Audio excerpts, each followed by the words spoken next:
Saudações, mutantes! Tudo bem com vocês? Sou o Will e tô aqui para falar sobre o último episódio de WandaVision, que foi simplesmente eletrizante. Preparou um futuro bem sombrio para o universo cinematográfico da Marvel.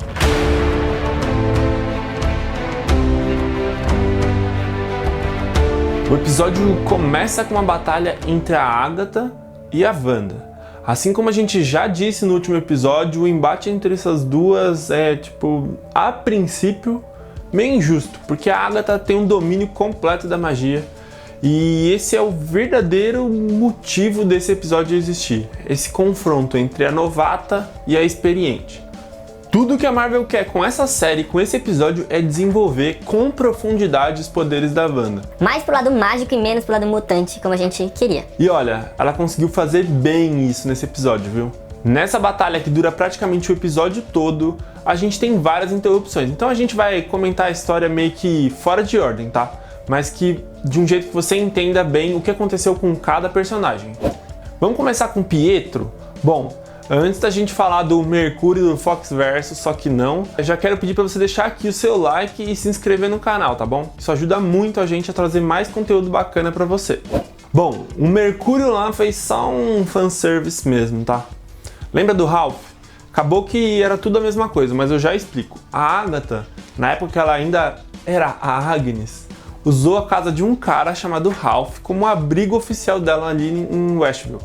E deu um colar enfeitiçado para ele que, com isso, ele conseguiu interpretar bem o papel de Pietro, até simulando os poderes dele. Quem identificou esse colar e essa energia foi a Monica Rambeau, que tirou o colar dele, então acabou. Sem poderes, sem Pietro do Foxverse. E o que talvez foi uma piada para todo mundo da produção, pra gente como fã, foi que o Mercúrio se chama Ralph Bonner, que remete a uma piadinha em inglês de uma brochada. Então ele criou uma expectativa enorme, Foxverse, Mercúrio, multiverso e tal, e na verdade não era. Então broxou um pouco as nossas expectativas, né? Ainda falando um pouco de personagens aleatórios, tem a Dory também. Ela só é uma estranha mesmo, ela se chama Sarah e não tem nada demais. Não é o Mephisto, não é nada, não é um mensageiro, não é nada. Só uma pessoa normal de Westview também. E aliás, a gente vai comentar um pouco sobre os moradores de Westview em geral. Geralmente eles estão muito, apáticos, né? Tá uma coisa meio sem reação, sem expressão. Mas nesse episódio, durante a luta, eles param a luta para confrontar a Wanda e fazer ela entender o que é estar ali, qual é o pesadelo de estar ali. Eles contam que tem os pesadelos dela, que eles sentem a dor, o luto e tudo de mal que tá passando na cabeça da Wanda se reflete neles. E isso mexe muito com a Wanda, porque apesar de tudo que ela tá fazendo, ela não quer que ninguém sofra. Ela só quer ter a vidinha dela, os filhos, ser feliz, casar, ter a casa dela, enfim. Mas não dá, né? Ou ela sacrifica a vida de todo mundo que tá lá, ou ela se realiza com a vida dela. Mas a gente já vai entender o que ela vai fazer, tá bom? Um ponto crucial que a gente não pode deixar de falar é que durante uma dessas conversas com o povo de Westview, a Wanda acaba abrindo uma brecha no Rex para que eles fujam. Isso nos leva a comentar outra coisa. Vai falar sobre a espada e sobre o Hayward. Como qualquer vilão Disney, o Hayward chega lá, entra lá com toda a equipe dele e conta todo o seu plano maléfico de destruir o Visão. Olha, eu não quero desmerecer essa parte da história não, mas eu vi zero relevância nessa parte do Hayward. Eu achei que seria uma coisa enorme, gigantesca. A coisa que é mais importante que vocês prestem atenção é que finalmente a arma secreta dele, o Visão Branco, foi para jogo. Finalmente ele confrontou o Visão criado pela Wanda e como eles se enfrentaram? Bom, primeiro um pouco de porrada, um pouco de poder, voou, deu soco, enfim. Mas depois foi uma reflexão muito filosófica sobre quem era o verdadeiro Visão. E é claro, muito Visão isso, né? Essa discussão toda com argumentos lógicos e metáforas. Aí de quebra o Visão criado pela Wanda acabou trazendo de volta as memórias pro Visão Branco, que fugiu sem dizer pra onde, a gente não sabe pra onde ele foi, não sabe o que ele foi fazer. Será que ele vai aparecer de volta? Ele é o verdadeiro Visão, né? Então vamos ver o que vai acontecendo nessa história daqui pra frente. Agora falando da minha grande decepção desse episódio, talvez da série inteira, Darcy. Ela serviu por um segundo, um só, como um alívio cômico para esmagar com um carro o Hayward lá contra a parede, e foi só isso. Aí você me pergunta se ela estava no carro do circo até agora, eu digo sim, ela estava até agora.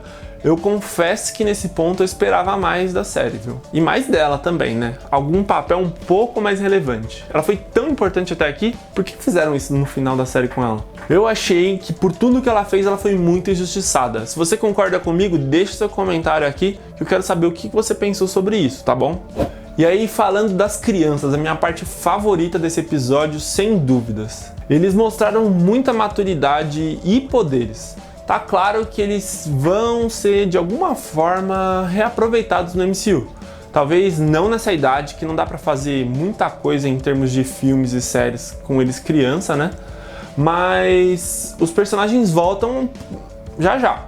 Eu explico melhor daqui a pouco quando eu falar das cenas pós-crédito. Enfim, durante o episódio, as crianças foram importantíssimas, porque eles ficaram meio que enrolando os agentes da espada enquanto a Wanda lutava contra a Agatha, e nesse meio tempo eles deram a chance para que a Monica Rambeau finalmente mostrasse e tivesse consciência completa sobre os poderes dela. Falando em Mônica, na cena pós-crédito ela vai pro escurinho do cinema, encontra um Skrull e de quebra recebe um convite para falar com um amigo antigo da mãe dela. Quem será que é, hein? Será que é o Thanos? Deixa aqui quem você acha que a Mônica vai encontrar, provavelmente em Capitã Marvel 2, né? Nesse caso a gente pode teorizar um pouco, tá bom?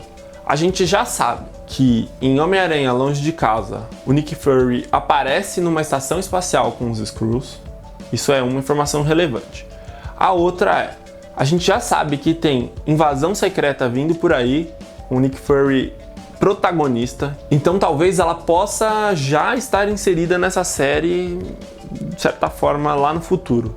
E com esse convite, talvez ela vá para a base espacial e encontre com o Nick Fury, com o Talos e talvez até com a Capitã Marvel. A gente não sabe ainda qual que vai ser o rumo dessa história, mas Monica Rambeau tá ganhando cada vez mais importância no MCU. Uma hipótese que a gente vai validar ainda nos próximos filmes e séries é a seguinte: nas HQs, a SWORD tem bases espaciais. Ela fica protegendo a Terra das ameaças extraterrestres. Então, talvez onde o Nick Fury tá lá em Homem-Aranha Longe de Casa seja essa base, uma das bases, que pode ser uma base que a própria mãe da Monica Rambeau construiu quando ela gerenciava a espada. Falando agora um pouquinho sobre o Jimmy Woo. Ele não fez nada, né? Mas ele saiu como muito maior como personagem desse episódio. Primeiro porque ele escolheu, entre muitas aspas, o lado certo da história. Ele ficou no comando do FBI ali naquela cena final. E será que ele foi promovido? Será que ele vai ganhar mais relevância? Eu não entendi muito bem. Será que foi só uma situação pontual ou ele realmente vai ganhar mais destaque? Comenta aqui o que você acha. Agatha, finalmente a Agatha. Foi só ela mesmo. Bom, a Agatha passou por altos e baixos nesse episódio, né? Tudo indicava que ela estava acompanhada a série inteira, mas era só ela mesma. O Ralph era basicamente um figurante desse show. E nesse último episódio, a função principal dela foi ensinar a Wanda que ela não sabia dominar a magia e mostrar um possível fonte de conhecimento para Wanda, o Darkhold. Se você não sabe o que é o Darkhold, quer que eu explique, também deixa aqui que a gente faz um vídeo pra vocês. A Agatha teve um fim meio confuso, sabe? Porque depois de batalhar com a Wanda nessa realidade e também em um passado bem sombrio lá em Salem, ela volta pra Westview pra perder a luta pra Wanda. A Feiticeira Escarlate acabou voltando e delegando o papel de vizinha, futriqueira, fofoqueira pra ela. Mas se você já viu a série até o final, você sabe que o Rex acabou, né? E cadê a Agnes? Ela sumiu? Será? Será que foi só isso, a participação dela na MCU? Será que só mostrar o Darkhold foi o papel dela como tutora pra Wanda? E não tudo que ela fez nas HQs? Essa é a contribuição dela? Acho que não, né? Tô esperando ela voltar pra botar fogo no parquinho quando a gente tiver, sei lá, um Franklin Richards no MCU, ou então tutorando mais ainda a Wanda. Tô esperando a volta da Agatha no MCU. Você também tá? E agora vamos falar sobre Wanda. Bom, a Feiticeira Escarlate finalmente saiu do casulo da mariposa e virou uma borboleta. Finalmente assumiu o rótulo de feiticeira. Parece que essa é a nova identidade dela. Tá bem sombria, assim, né? A Wanda teve que tomar decisões muito difíceis e dramáticas durante esse episódio. Ela entendeu a dor que estava causando nos moradores de Westview e, no fundo, ela é boa, então ela acabou com isso. Ela viu que a Agatha estava muito mal intencionada e acabou com ela. Ela mostrou os poderes dela, talvez até não ao máximo, mas muito próximo disso. Ela fez as pazes com a Mônica, assumiu os erros, se redimiu e fez uma jornada completa de heroína. Ela acabou se redimindo porque ficou claro, muito claro, que ela não fez nada por mal. Ela só queria a família dela de volta. Em um momento, ela acabou sendo egoísta, né? Esse foi o erro dela. Poxa vida, ela estava muito sensibilizada e acabou fazendo isso para se sentir melhor, sendo que ela tem os poderes. Inclusive, a própria Mônica disse que se tivesse na situação dela, com os poderes dela, talvez traria a própria mãe de volta também. Então, né, quem sou eu para julgar? Sem dúvidas, entre todas essas decisões, a mais difícil foi a de abdicar da própria família, vendo que não tinha como continuar com todo o sofrimento de todo mundo, e a Wanda decide acabar, finalmente, com o Rex. Numa cena bem fofinha, ela bota os filhos para dormir na cama e emociona a gente, se despede do Visão também, falando que ele era o amor dela e prometendo reencontrar. Ficou meio estranho isso, né? Será que é um encontro mesmo? Tipo, vamos nos ver? Porque o Visão fugiu, né? Visão de verdade. Ela poderia recriar um Visão também. Já recriou uma vez, pode recriar outra vez. Ou será que foi só uma metáfora, tipo... Amor, a gente se encontra na próxima vida. Sei lá, alguma coisa assim. A despedida da Wanda dos filhos foi realmente muito comovente, porque tá claro o que vai acontecer. O Rex tá vindo, a câmera mostra na janela o Rex avançando. Enquanto ela vai falando com ele, a cidade vem se transformando, passando gerações, mudando loucamente. E a Wanda sabe que o certo a fazer é aquilo. Ela fala que tem muito orgulho deles terem escolhido ela como mãe. Só que diferente dos quadrinhos, onde os gêmeos são criados a partir de fragmentos da alma do Mephisto, aqui foi só a Wanda mesmo que criou a partir dos poderes dela. Então ela tem a responsabilidade de acabar com tudo, não só com os filhos, mas com tudo que ela criou.